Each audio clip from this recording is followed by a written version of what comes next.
আলহামদুলিল্লাহ অনেক দিনের একটা শখ পূরণ হলো আজকে। আমরা 2 জালের জন্য 2টি ওয়ার্ডরোব একই ডিজাইনের অর্ডার দিয়েছিলাম, কিন্তু 2টা একসাথে ভাইয়া বানাই দেয় নাই, একটা বানাই দিছে, আরেকটা ঈদের পরে নাকি দিবে। প্রায় 6 মাস হয়েছে এই আমরা ঘরের এই ওয়ার্ডরোবটা ভাইয়ার কাছে দিছি, কিন্তু ভাইয়া মানে আমরা নিজের ঘরের দিকে এতটাও মানে আগ্রহ করে নাই।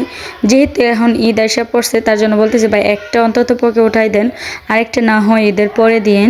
তাই ভাইয়ার দোকান থেকে আমি ওয়ার্ড্রপটা নিয়ে আসছি। কেমন হয়েছে অবশ্যই কমেন্টে জানাবেন। শুধু আমাদের ঘরে এইসব এরকম করে, কিন্তু অন্যদের অর্ডার রাখলে কিন্তু এটা ঠিকভাবে বা ঠিক টাইমে দেওয়ার চেষ্টা করে। ওয়ার্ড্রপের ডিজাইনটা কেমন হয়েছে অবশ্যই কমেন্টে জানাবেন। এদিকে আমার ছেলে মেয়েরা তো মহা খুশি ওয়ার্ড্রপ দেখে।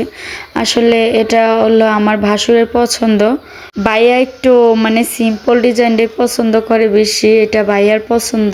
আমরা ভাইয়ার পছন্দের উপরে কিছু বলি নাই, ভাইয়া যেটা পছন্দ করে দিছে এটাই আমরা নিয়ে আসছি।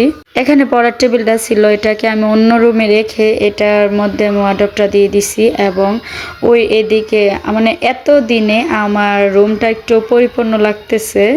যাই হোক, কেমন হয়েছে ওয়ার্ডরোবের ডিজাইনটা অবশ্যই কমেন্টে জানাবেন।